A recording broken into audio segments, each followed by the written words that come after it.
And you're back for another episode of the PreCombat Check podcast. Thanks for joining. When most people think of snipers, they think of a guy isolated in a ghillie suit waiting for days to take one shot. Today my guests were a sniper team in the 75th Ranger Regiment. They will share some stories, experiences, advice, and talk about how Ranger snipers have adapted to the modern battlefield. Enjoy the show. All right, cool. Fellas, thanks for being here and welcome to the show. Good to be on. You guys were a sniper team. How did you like working together? I loved it. I mean, I love working with York. I got 5 deployments as a sniper, and I actually had 4 different sniper partners. I deployed twice with York, and by hands down, he was the best one out of them. I mean, for example, one of them I almost got in a fist fight with overseas. One of them I didn't talk to hardly, and another one was an idiot. York was by far the easiest to get along with. Well, I mean, it does help we're talking with him right now, so you can... I would tell the truth if he wasn't. The first time I found out I was going to work with Flager was, I don't know, a couple of weeks before deployment. Because originally I was supposed to deploy with 2 Bravo, and then at the last second they told me I was deploying with 1 Bravo. So Ryan and I had almost no... I don't even know how much train-up time we had. We had like a week maybe together, and then there we went. And that was a weird one too, because we showed up to Kandahar, and then they told us that, I think that minute, they're like, oh, hey, you guys are going to Shank instead now. So it was a whole fucking crazy, just roll with the punches kind of thing. And that was a pretty hectic deployment you guys went on. The bird overseas was crazy because we had to put on those emergency air breather bags. Yeah, I remember that. Didn't we have to turn around to Maine? No, we were over Germany, and then it was about an hour into it, and all the Air Force guys started putting on their masks. They didn't say anything to us. They just kept putting on their masks. After about 10-15 minutes of lights flashing, the bird started to speed up, and then they told us to put on our masks, then we turned back to Germany. Yeah. Like, from the get-go, that trip was just ridiculous. I was like, what the fuck is going on? There's not enough air canisters for everyone to have, like, 2 rounds of air. Dude, I forgot about that. That was crazy. That was hilarious. What a way to start that deployment. Yeah. That's never happened to me. That was such a weird thing to have happen. Agreed. Well, that's awesome, man. I'm glad you guys worked out together, and it really showed your camaraderie, and you guys are still good friends now, which is really cool. I love York, man. All right, so what is a sniper, and what are their roles and responsibilities? So I think the biggest misconception of, like, a sniper is a lot of people think, like, Vietnam style, let's just say me and York going out all by ourselves. It obviously depends on what unit you're in, and the mission, what theater, where you're deployed, like, everything, right? But for Ranger Regiment specific, we do it a little bit different. We're more like an Overwatch team. We directly support the platoons. So, for example, let's say the platoon's hitting Building A. We might be on Building B, overwatching the whole area. Something like that. Not necessarily like out up on a mountaintop all by ourselves. We've kind of gone away from that just because we're more of a direct action unit. It makes more sense to use this that way, which I actually prefer it because it seems like there's a lot more action that we're seeing. We're not just sitting there making a couple radio calls. We're right on top of the building. We're right on top of the courtyard, laddering up right there with the platoon, as if we are the direct action unit with them. So I love it that way. Misconception is like sniper team, like 2-man out all by themselves. It's not necessarily like that anymore. It just depends on the mission, and you guys were pretty close to the main element, is what you're describing. Correct. Yeah, we're pretty much right on top of them. If anything, a lot of times we were the first ones to get eyes inside the compound. We were usually, and every platoon does this differently. Something I noticed from being a private to when I was working with Ryan had a lot of pull with 1 Bravo. Because of that, I got to see a different side of snipers doing things on target that I'd never seen before, such as, we were leading out on the infill, going to target a lot, and then we would even have like a small leading element with us. So it was just like 4 or 5 of us up ahead. A lot of team leaders are the ones that took over that specific job and started doing that instead. I worked so hard to gain that trust. We were building the HLZs, building the routes, submitting everything to the pilots. We were briefing the routes. As a sniper team, we were doing that for the whole platoon. And then we're laddering it up. As they were setting in the blocking positions, which normally would go first, we would be laddering up, which a lot of PLs and platoon sergeants don't necessarily want. But we had a lot of trust, and they would allow us to do that, which I think that gave York and I a a huge advantage when it came to getting eyes on and doing our job. We had the kind of like the keys of the city, so to speak, just because there was such a trust element with us, and we were so far off the leash that we could just, like, any new tactics or any new SOPs that we came up with as a team, we'd pitch it to the platoon, and almost no pushback usually. And it allowed us, like, a lot of freedom to do a lot of what I thought was really good stuff on target. Personally, from my experience, I had a different role than you guys, but I was able to see what you guys did and other snipers on target. And I always thought snipers were one of the most crucial dudes there. You filled any gap that needed to be filled, and you were always essentially the first guy either to get in contact or to be part of that fight. Every time I heard where a sniper was going, I would try and be there because I knew that something was going to happen. And if it did happen, that guy would be there to take care of it. Some of the team leaders and squad leaders getting mad at me because I was always getting in contact more than they were. Yeah, it's hilarious. Like, normally, you're with an element, your squad's on blocking positions or you're assaulting, you can't leave those lanes. Those have to be covered down. And, if all the action's happening on the other side of the compound, doesn't matter. You got to stay where you are in case someone tries to come in the other way.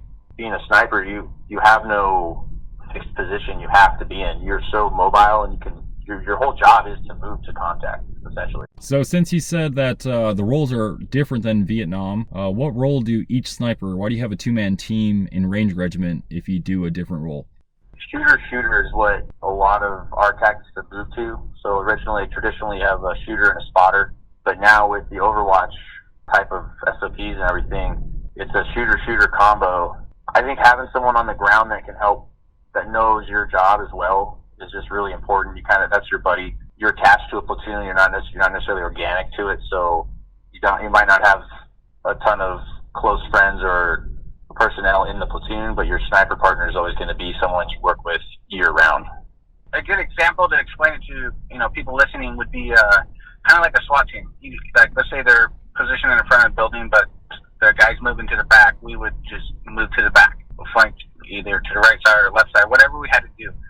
York said perfect. It was both shooter. It's not like I was on a spotting scope, because most of the time we work at night anyways, and a lot of the engagements are 100 meters or closer. Shoot, probably like 30 meters and closer most of the time, even as a sniper. I think that's the best way to look at it. It'd be more like a SWAT team type of direct action more than a spotter shooter.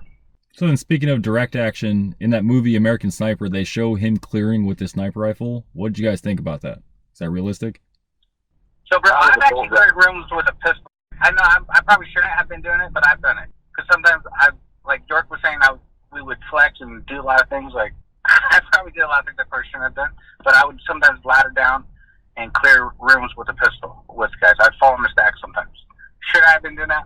Maybe not, but it was fun. Yeah, I've had to clear on that big operation. I had to clear with my M110. That's the beauty of having a gas gun with a 20-round box mag, is like you have the capabilities to fill that role if you need to.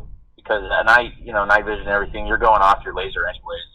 And like room clearing distances, it's not like there's a huge amount of air that could really even happen. Like, you could be aiming at the dude's chest, you're just going to light him up in the stomach. But even then, at those closer ranges where you might not be zeroed in for that distance, it's still going to be an effective, weapon system going in the rooms. I can't remember if he was clearing with like a bolt gun though or not, in which case I would rather take a pistol. Yeah, it makes sense just to shoot more rounds. Yeah, you just want that. You want to be able to get those rounds out because you're shooting under dark conditions anyway, so you're not necessarily using the sights on the gun. And I would say it's more important to get rounds out at the enemy than to try and get some single precision shot in a kill zone. York and I carried 2 Glocks. I mean, we carried a ton of frags. We weren't like just have a bolt gun type of thing. I don't think I've ever carried a bolt gun on target. No. Totally different setup.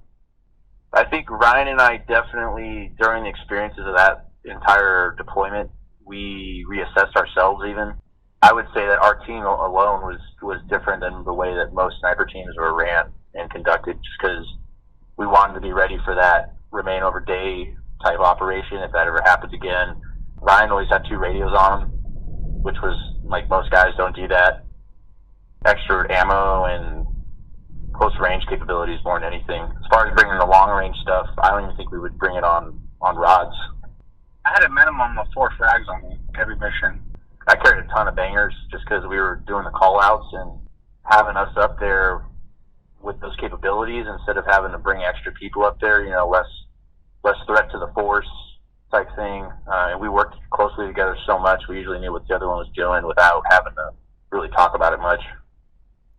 So it sounds like there's a lot of flexibility of being a sniper in Ranger Regiment where you'll get a lot of roles, and if you want to do the bare minimum, you can, but if you want to go out there and do as much as you can, like it sounds like you guys did everything you possibly could, there's room for that. And as long as you're intelligent, respectful, and you gain trust from your platoon, you can do anything. One of the best jobs I think I've done for the platoon was just building the route and leading out on the route. I think that was one of the most satisfying jobs, and it's one stressful job that I probably had. But like as a sniper, that's not a requirement. That's definitely something I stepped up and volunteered for. The first year I did it, I was actually voluntold.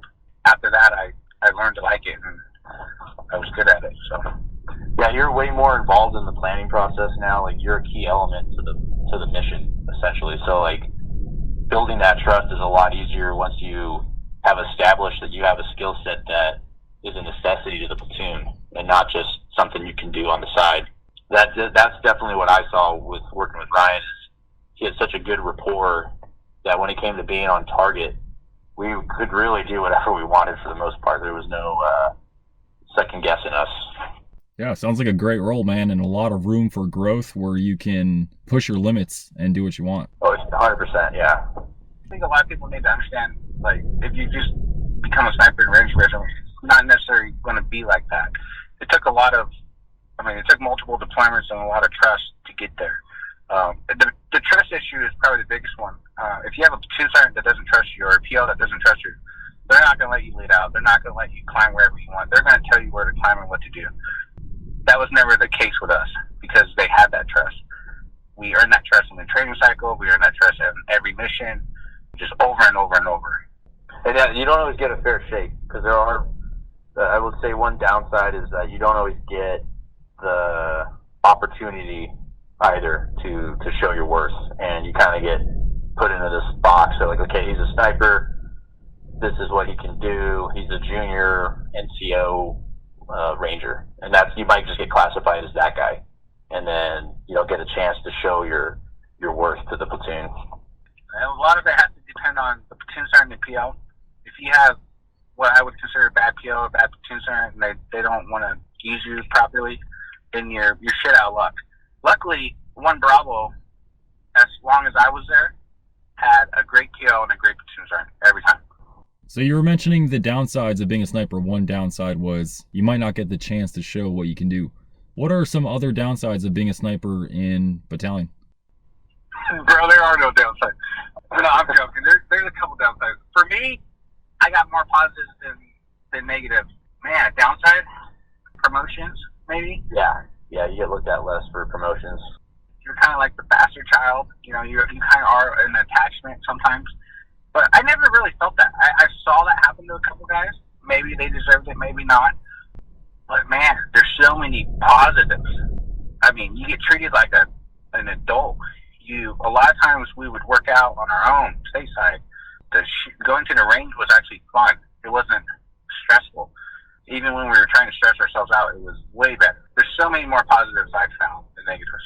I'd say the things I saw maybe were, like we were saying before, you're going to get put into this box by certain leadership that they just view you as, okay, what have you done at battalion so far? All right, well, you were a TAP Spec 4, you left the line to go join snipers, so that's all you've done, And so, like, that can be hurtful because, the politics of anything, there's always going to be politics involved. So you might not be able to build the best rapport with higher leadership. There's only one E6, per section, so it limits your promotion rate. And then a lot of times, I would say it slows down promotion because, like, for me, if I'd stayed on the line, I would have been a team leader sooner and then gotten my 5. Going to snipers, I went over there as a 4, so then I got pushed to the back of the line again. So all the other guys that were already there as 4s are going to get 5s before me. So I kind of restarted the line and stayed there. But at the same time, going over there completely recharged my outlook and ambitions and drive that regiment. It was like this whole new, it's like I went over there and I was like, dude, this is awesome. I'm learning all this new shit. I'm getting treated like an adult. Like, it's just be here at this time with this stuff. That's it. We're not going to be calling you and harping you. If you don't show up, well, then you're gone, you know? So I personally experienced, I had nothing but positives for the most part. The only negatives was like, if I was someone that wanted to, you know, climb the ladder as far as rank, that's a slower option to go. But it sounds like all the positives highly outweigh any of those negatives, so. Yeah, definitely. You mentioned going from the line to become a sniper. For those that don't know anything about Ranger Regiment, how do you become a sniper? What is the actual process?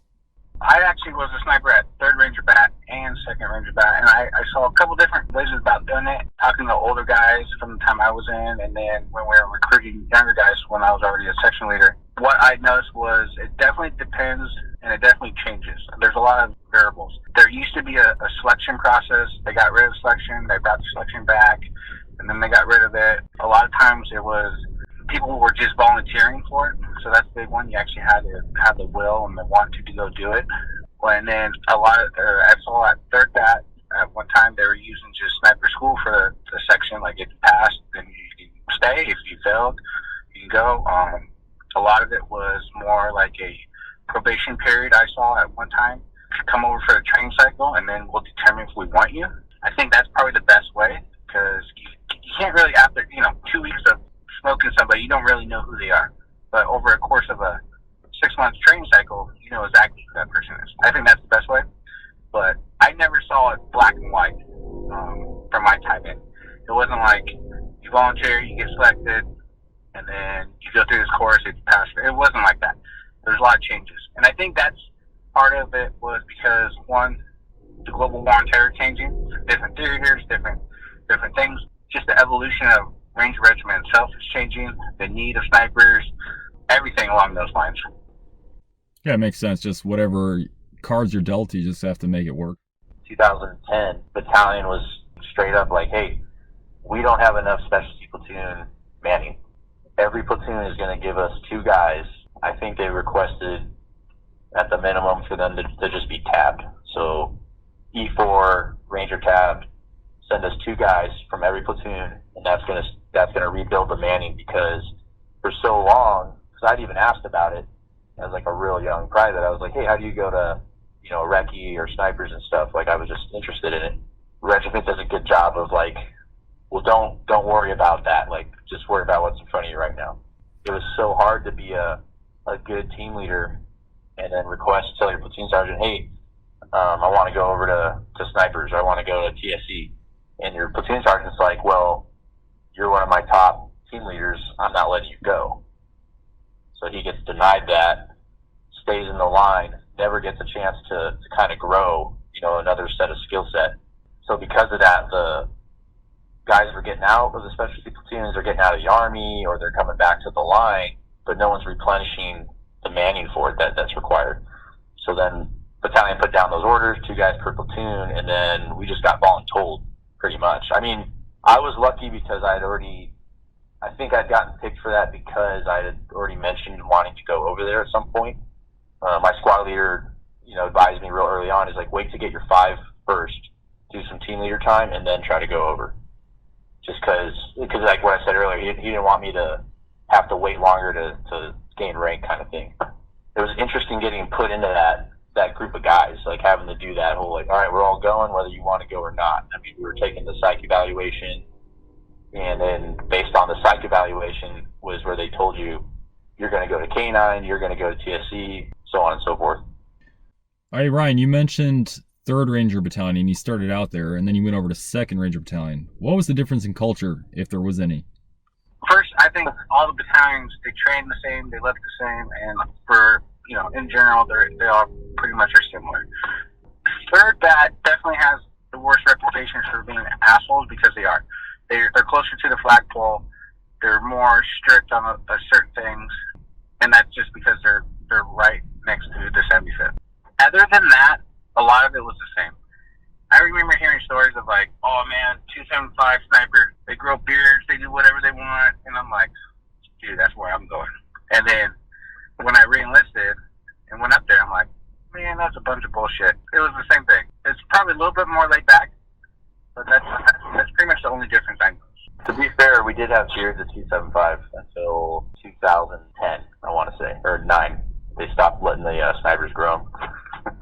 Yeah, that's exactly when I came over, they stopped. I was kind of, They knew you were coming, man. What a stupid rule change. like, hey, 375's coming. All right, so sniping, shooting is the main forte, right? That's your primary job, long distance shooting. So let's just talk about that a little bit. What skills do you need to be a good sniper? Calm. Just be calm. You got to be able to relax and assess. I think a lot of it is assessing and calculating how you're going to kind of go through a problem. You know, it's not as fast as room clearing. A lot of times you have some distance between you and the target, and that allows you to kind of come up with a better plan of attack for yourself. To be honest, like when you said that question, the first thing that popped in my mind was, I know we are shooters first, but I would think the most important thing was like proper radio calls. Because I've seen the guys that, you know, they're like yelling on the radio and all that. I've always worked really hard to try to make my radio calls, you know, calm, clear, concise, and I think that was probably one of the one or two most important things as a sniper for our situation, because anything that came out of that courtyard or in those buildings, we were relaying it. And if it wasn't clear, and if you're in a panic voice, then the team leaders and the guys going in are going to be panicked. You just need to paint that picture perfect. And I think that was probably the biggest thing. And it's really hard for guys to get on that.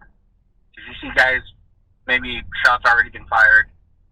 You got to calm down. You know, what's going on now? Make that radio call. Being hot shit on the radio is good.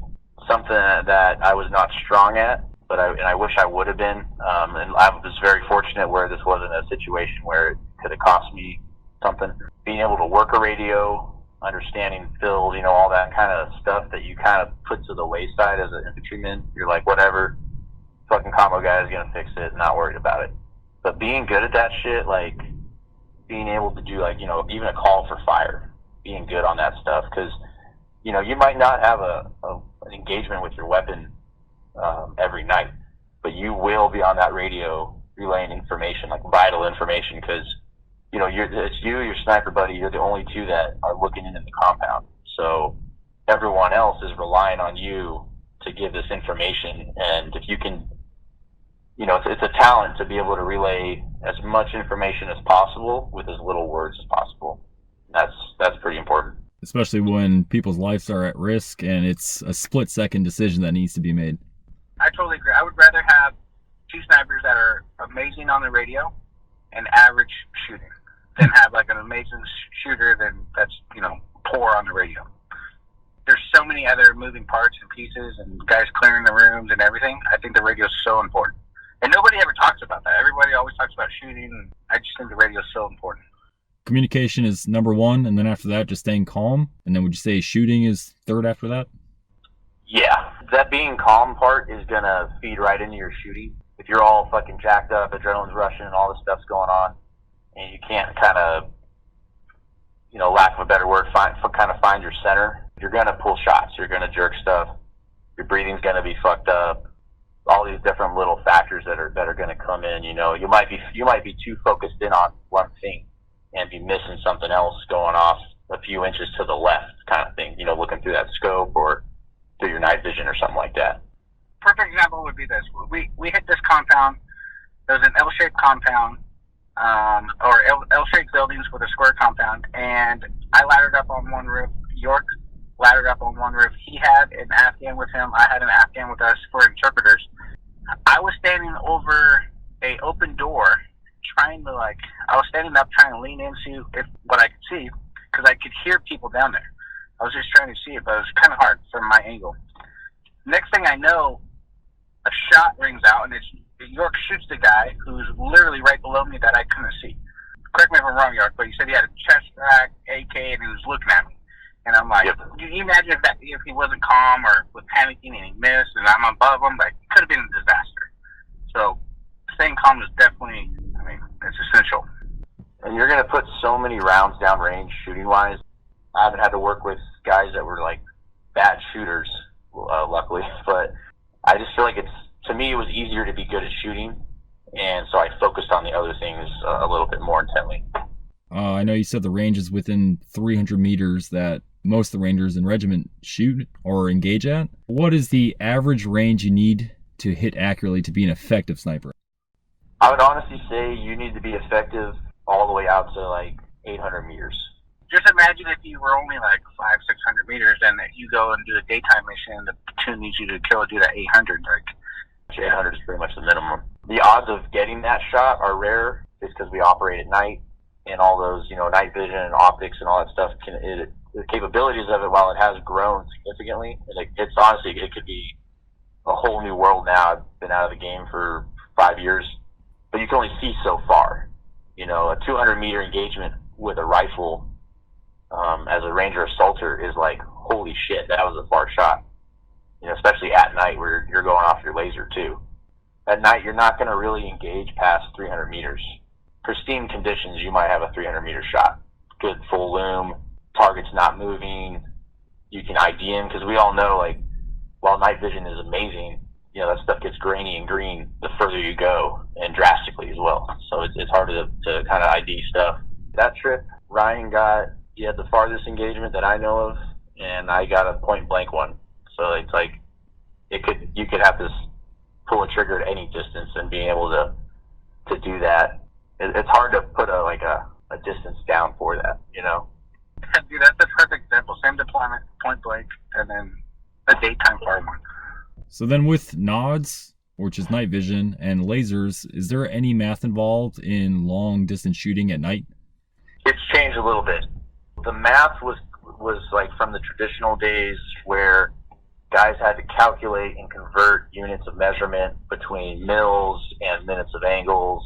Nowadays, the reticule you're looking for is measured out in mils, and then the adjustments made on the towers of the scope are also in mils. So you have a mil-to-mil scope now, which blows my mind that like this hasn't been a thing, 50 years ago. That's cut down the math so much now, because you'll literally measure a guy in your scope, and then you just have like certain things memorized for sure. I don't do it now, but I used to memorize a 40-inch target that takes up 2 mils is 508 meters away. So you kind of measure that stuff out. That's about as much math as you should be trying to have to calculate on the fly. So it should be muscle memory, essentially. Pretty much. Like if you memorized the size of a target in your scope, and then what that mil means as far as distance, and then from there you have to know how much of a hold or how much to dial for that shot. So there's kind of like 3 boxes that you got to check to know your final shot. And what people need to understand when you're working at night is it's a lot harder to, I think it's a lot harder to judge distance, and a lot of times York and I didn't have time to sit there and be like, hey bro, like how far do you think that guy is with the gun shooting at us? You just look at it and you'd be like, dude, it looks like 75 meters. Like you're not gonna, anything that's like 100 and in, you just point and shoot, man. Anything past 300, that's when you start having to do the math. But at nighttime, dude, I just put my crosshairs on guys and squeeze. Now during the daytime, that's when things got different, because I felt like during the daytime missions, we had a little bit more time to calculate. We even had a spotting scope. We had our calculator. We had everything. That's a little bit different. Sector sketches, all that. But nighttime, man, especially the stuff we were doing, especially if you're in contact, there's definitely no math going on. I had all my dope, my data. I had it laminated on my buttstock in case I forgot it. If I'm in, like you're stressed out, you got to look at your buttstock. Bam, it's there. I never really had to worry about it. Yeah, the math it's not overwhelming. I'm a terrible math student. I was always terrible at math, all the way through. I struggled through it. I took fucking pre-algebra 3 times in high school. Yeah, I was bad. When I got over to the sniper platoon, I was a little worried about that. All the formulas and stuff, it's a lot of constants. You're dealing with a lot of constants, and you're just kind of plugging in numbers. For some reason, because putting this math together and then in real time you're going to make something happen, it was easier for me to wrap my brain around the number side of it. So it's not too bad. It's mostly memorizing and then like memorizing holds and stuff based on distances. So that's really about it. When it comes to math, you know, the first thing that pops in my mind was about like the leadership you get. If you have like a good team leader or a good section leader, they're gonna take their time with you until you get it. They're gonna write it out. They're gonna put it on the whiteboard. They're gonna let you look at it, explain it, answer your questions. I found it that some guys had poor leadership. Like I just saw it in the AOs when we're training, and that made the math very difficult. And it was more like a leadership error, I found. Ryan, I heard you made an impressive shot overseas, and York was saying on one of his trips you had a long shot and he had a point-blank shot. Would you mind sharing that story? Yeah, well, what's crazy about that, every time I think about that, I'm like, yeah, I got a really long shot. The shot was 890 meters, okay? It was during the day. I think I've only had like half a dozen daytime missions too, so it was just right place, right time, like the sniper's dream, right? Perfect wind conditions, like 0 all the way out to target. York and I were in the shade on the roof, and then we transitioned over to like this other side of the roof just to get, you know, to lay down and get better. There's a bunch of guys with AK chest racks lined up on the road, and like, I'd say like 500 meters out, there's a guy with a campfire. Smoke was going straight up. Where the fighters were with the chest racks and AKs, on the back side of them was a hill with flags. In Afghanistan, they put flags on all the grave sites, and the flags weren't moving. So halfway between there, we had a campfire to read the wind. On the back side, we had flags to read the wind. It was like as if you could make up the perfect situation. We engaged. I initially missed high. I adjusted and shot again, and then I dropped the dude. Of course, they scattered like cockroaches. I was stoked, obviously, right? That was awesome. But the problem with that is like the mission itself was crappy, right? Because that's the same mission. Holtz died. Like every time I talk about that mission, I'm like, dude, that mission sucked. Like even though I felt like I got like what I wanted from a daytime mission, it was still like a completely shitty mission. Yeah, it makes sense. Anyone losing their life, I mean, that it's going to outweigh no matter what the person does on target is not going to matter. What was that, first hour into the mission, we got a Ranger killed and another one injured. And then, York, you engaged the guy there, right? Yeah, so that's the one where we went in his pump house. We engaged with aircraft first and then went back to go check on the bodies. And then we only found 2 of the 4. So then the idea was, oh, hey, maybe they're in this small little pump house near you guys. And it's one of those things where it's like we've all done it a million times and they're never in there. And then this time they were. And they were, they were waiting for us because we had literally walked by them at some point. That's when I went to go check it out and get in tight. They started shooting at the team that was trying to get in, which is where Holtz was leading it. They engaged with Holtz, and then I just stuck my barrel into like essentially what I would just call a gun port, so just a hole in the wall, and it was about knee height maybe. So I stick my barrel in there, and I was just at that point just gonna squeeze shots and try to get heads down, try to get them to stop shooting, whatever I could make happen. And I feel my gun hit something, and I hear someone inside go like, ugh, like I just poked him real hard. And that's when I realized, like, oh, fuck, there's someone on the other side of this barrel. And then I just started dumping rounds into the room. That was, that was crazy, man. That's like I was saying before, like having that gas gun, that versatility to be able to shoot, 800 meters and then, like Ryan did that later on that day. And then for me to be able to be in close combat like that and lead a team into that room later on was huge. Definitely, especially for the mission set that we were doing overseas. Yeah, for people listening, when you just think about it, like we intel that night, we were in contact that night, and the sun comes up, we have to change out our gear, like take off our night vision and all that, and then engage people during the day. Like, it's different situations, different gear. Really cool. That's where all the training comes in. Like we're saying, that mission was cool, but it was also very shitty at the same time. So it sounds like snipers in Ranger Regiment have to be very flexible, intelligent dudes capable of anything thrown at them. So from all of the snipers that you've seen, from all the special operation units, the big Army, big Navy, wherever, even other countries, who do you think has the best snipers? I actually did the International Sniper Comp, and then I did the National Guard Sniper Comp. I will say the comps are fun. They're very challenging, but they aren't a deployment, that's for sure. Deployment-wise, I only worked with the SEALs, so I only have worked with the SEAL snipers. I actually got along with those guys. I love them. I know there's a lot of like conflict between Rangers and SEALs and stuff, but I actually got along with them great. I think their snipers and our snipers work well together. But speaking of like other countries and different units of snipers during the sniper comp, it's kind of hard to say. It all depends on the team. When I went there, the first place finishers were the Marines. The year before, it was the Army Marksmanship Unit, which took it like, I think 2 or 3 years in a row, and then they told the Army Marksmanship Unit couldn't do it no more because they were just sleeping in the house. So I think it all depends, and a lot of it, my partner and I, we didn't get along. I think we trained like 2 weeks before we went to the comp together. If you don't like somebody and you train 2 weeks with them, like, you're not going to do well. So it all depends. I did know that the Ireland Army guys, they were the worst. All they talked about were like, hey, where's the pub at? And I'm like, dude, you got a sniper comp, bro. Like, when I was in Ireland, there was this sign on the wall in one of the restaurants I was eating that said that the Irish would take over the world if God didn't invent beer. It's like, I love it. Yeah, dude, I believe it. What type of guy do you see excelling there? If you had a personality type or different characteristics, what type of guy would you recommend volunteering if you knew him? What I think is funny is you're required to take a psych evaluation before going to sniper school.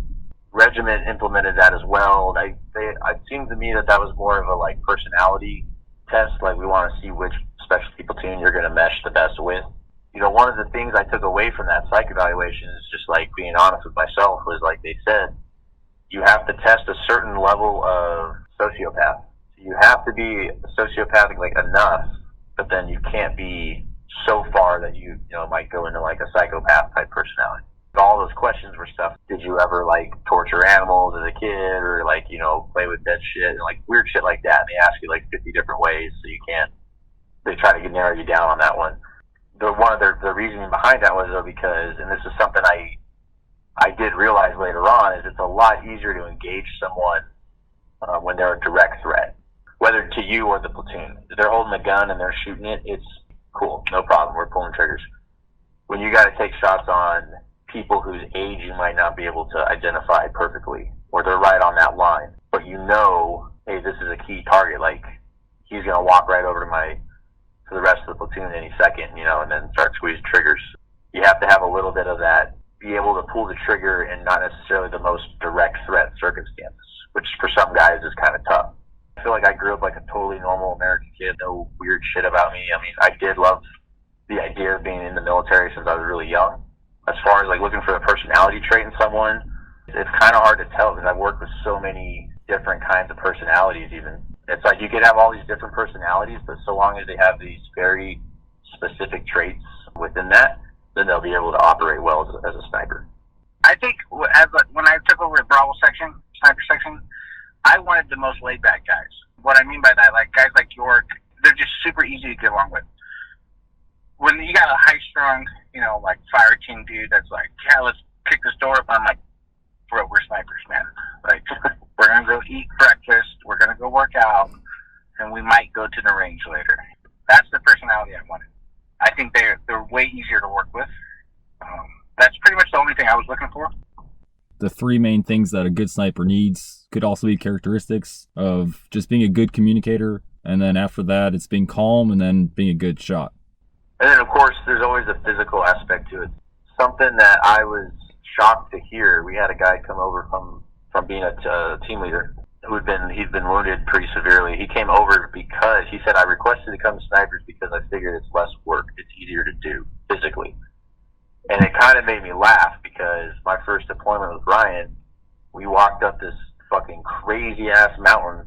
I'm wearing all my gear and all this shit, and Ryan's up on this roof, and I'm new to the whole thing. Ryan and I'd known each other for like less than a couple weeks, a few weeks at this point. And I'm trying to like run over and catch up with them. And I've never been let off the leash before, so with that, there's a lot of room to not get. I mean, I wasn't lost, but you're used to having like a team leader or squad leader, like someone there to let you know when it's okay to do something.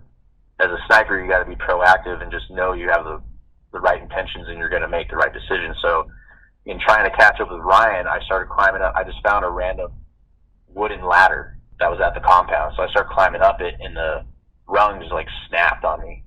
And at the last second, I just leaped for the building and caught the edge of it. And all I could do at that point, like, I'm stuck. I'm fucked right now. And all I could do is reach for my radio and call for Ryan. Like, hey, come over to the south side of building 42 or something like that. He comes over to me and he reaches down. I just remember saying, like, welcome to snipers. And he like helps me like pull me up the side of the building. Being physically in shape to be able to climb buildings is huge, I would say, because it allows you so many opportunities to get better advantages on the target. That was one of your first climbs with an issue. What's funny is, like, one of my first climbs with my first team leader, like my first deployment as a sniper, we climbed a 3-story building. I remember I thought he was joking. Like, I'm on target, and he's like, all right, let's go. And he puts this ladder up there, and the ladder ends at my chest, because it was one of those hook ladders. And I'm like, are you kidding me? Like, dude, I used everything I had to pull myself up, and I'm like, holy shit, I gotta work out, dude. Like, even though we were working out, like, it was different. Yeah, I thought I was in great shape. Doing, like, just pull-ups with all your shit on, being able to do a muscle-up, I think would be a great, I would almost make that like a prerequisite. How many muscle-ups can you do? We use different ladders. The ladders don't always work out. A lot of times you have like a 4 or 5 foot gap where you have to literally muscle yourself up. When you're just talking about a muscle up, you literally sometimes have to do that on top of the roof. And you have kit, you have your gun. Right. Well, trying to be as silent as you can. Definitely the physical aspect, you have to be on top of it. Yeah, well, that's good to know. So outside of running, doing pull-ups and or muscle-ups, something with your kit on just to get used to all that weight you're going to have to pull around. So then you guys were in SNOT and Regiment for several years, and you guys went on many deployments and had a good time, it sounds like. You guys have been out for a while now, just like me. Have you guys had any difficulty or issues reintegrating back into normal society? I think I've done better than the average guy, maybe. I have a really strong connection with the family. They've always been there for me, so like having that support was always there, even when I was going through the military. Like any other teenager, you get pissed off at your parents, you're sick of their shit, yada, yada, yada. You move out, and then you realize I was fortunate to have that understanding all of a sudden of like, oh, this is all the stuff my parents were trying to set me up for. And then all of a sudden they go from being mom and dad to more of, they're just people now. And you start realizing that shit as you get older and going through life. And having that kind of allowed me to come home and not be as self-destructive. I could talk to them easily. They're always there for me. I've been pretty lucky at being able to make friends kind of wherever I go. So that's always been good. Staying busy is really fucking important, because my low times are when I'm not doing anything, or when I wasn't working, or you have time to give yourself self-doubt rather than being busy doing something, getting stuff accomplished. And I managed to stay away from that as much as I could. I found that for myself, when I stay busy, it's just like, that's the best thing for me, for my family. I got a different situation because I got a family of 6. I got 4 kids, so I really don't have time to not work or time to like fall into depression or whatever's going on, right? And what I've seen from like friends and guys getting out of time and just going around, a lot of times what do you have in the military, especially in Ranger Regiment? You have a mission, you have a goal, you have a training cycle, you have deployments to look forward, you have your team, your squad, your platoon, you got the camaraderie. There's always something there, right? There's always something to look forward to. There's always the training cycle, the mission, whatever's going on. The problem is when guys get out, I feel that a lot of people fall victim to this, is you don't have that goal. You don't set that goal. You just go like, oh, I'm going to get a job and see how it goes. Like, that's the wrong answer. You need to set those goals. You need to hang out with those friends. You need to create a similar environment, like that camaraderie. You just got to be around like-minded individuals and stay busy is what I find works for me. Yeah, that's huge. And I think a lot of guys get out and they get into different jobs, and they kind of maintain this expectation on life based on what they experienced in the military. The sad part is, like, nothing, not even like maybe some forms of contracting, but even contracting's nothing like the military.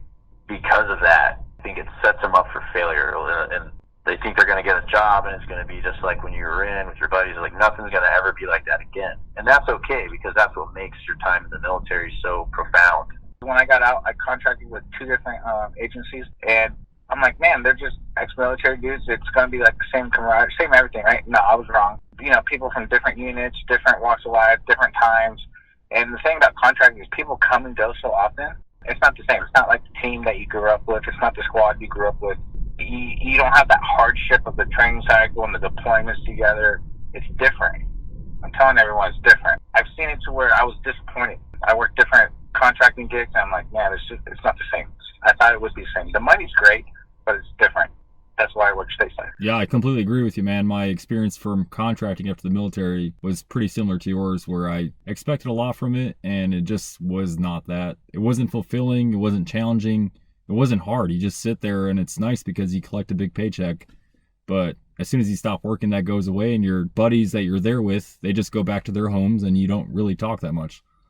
Everyone talks about the money, like, oh, the money's so great. The money can be good, right? I'm not going to lie. I made some decent money contracting. But me, I'm married with kids, and I'm like, man, this money sucks, dude. Like, it's not enough. Because I spent 6 months away, and my youngest, I missed the birth of him. So you're telling me 6 months away from the family, missing the birth of my last child, is that worth it? No, man, not worth it. Now, being in the military, I don't want to say it's worth missing the birth of my child, but it's different. Agreed. Spencer, Ryan mentioned earlier that you have a club. So the Killerman Sons is a motorcycle club that you are a chapter leader of. Is that correct? Yep.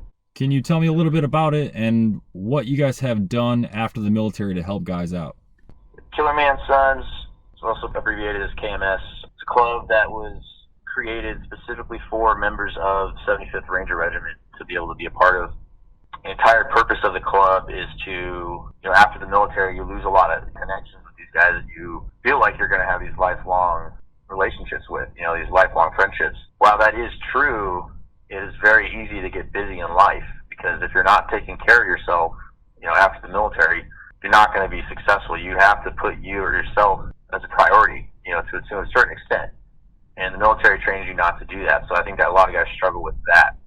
With the club, this gives guys an opportunity to link back up with other Rangers from any era. We got guys from the 70s, 80s, all that stuff. We got guys from all walks of life. And it gives you this ability to reconnect with guys who come from a similar background. You can talk about whatever you want with them. There's no PC culture with them. Even if you have ideas that are opposing to normal Ranger type politics, it's an open place to be able to talk about that stuff and be part of that.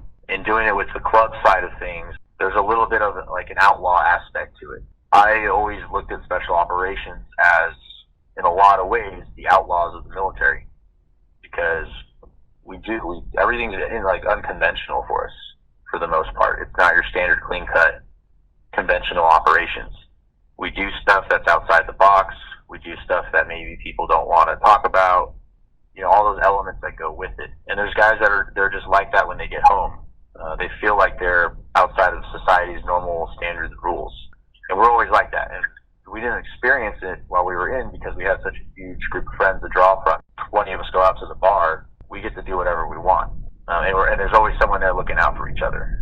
So with KMS, this was created to kind of continue that same idea, same bonds and friendship and camaraderie through civilian life, as veterans. And that's offered for, like I said, anyone that was in part of the 75th, or guys that were EOD that gets attached to us directly, guys that were on the ground with us and can be kind of vetted. It's open for those guys as well. Yeah, it sounds like a great group to be a part of, man. I appreciate that, because I know from my experiences dealing with depression, not having someone to reach out to, it makes a big difference if there's a bunch of guys out there, and then you can go ride around on your bike and go up to meetups, go hang out, and there's someone there for you, which is awesome. I got out of the military, went back to Southern California, started riding bikes real heavily. I can say that the only thing that's come close to me so far to running off the back of a Chinook or something, you're running off the bird, racking around in the gun, running through the brownout, hitting the X, and going right into the target building. The only thing that's come close to that is like splitting lanes on a Harley and just fucking doing all that high intensity stuff. It's definitely an adrenaline rush. So there's a little bit of that with it as well. It's definitely a club. It's obviously a motorcycle club, so it's geared towards motorcycle enthusiasts. ride. While it's not, I would say, open for every Ranger, it is for the Rangers that need that kind of thing, because there's really nothing for those guys. A lot of veteran organizations they want the clean, polished, hey, this is us taking care of everyone kind of thing. So that's kind of what makes the club different from those. That sounds like a great place to be. And Ryan, you have a book coming out soon. What is it called, and where can people find it? So I do have a book coming out. The book mostly is based around the Extortion 17 crash, our 2011 deployment, what led up to it, what happens after it. A lot of people don't know, guys, our story. The Rangers that were working side by side, the actual story. You Google that mission, and it's you find lies, you find bullshit. Everything's false. I'm sure there's some truth in those stories, but most of the part it's half lies. It's kind of irritating. I'm sure it's irritating for the ones that lost loved ones, because the true story's not out there. What bugs me is a lot of people don't know what we did after that. We went back into that valley. The missions that went after that. Like, there's so much stuff. And the Rangers, they're relentless, man. Our platoon was relentless at deployment. We had 3 platoon sergeants in one deployment. Nobody talks about that. And it wasn't because they got fired. It's because they got hurt. You know what I mean? Just a tremendous amount of contact. The biggest catastrophe in the whole global war, the single incident, biggest catastrophe was Extortion 17. More Americans died on that crash than any other mission. Single mission. And we took part of it. We were a huge part of it. I'm sure you guys would agree. When you Google it, it's kind of irritating. So I just kind of want to set the record straight. Your book's coming out later this year, and then people can look out on social media to see when it comes out and hear the true story. Definitely. That wraps up just about everything. It's been a pleasure talking with you guys. Thanks for sharing your stories and your experiences. Yeah, man. Thanks for having us on. To get more information about the process of joining, go to PreCombatCheck.com. Subscribe to this podcast to hear from more current and former members of the United States military. Thanks for listening, and stay tuned for future episodes.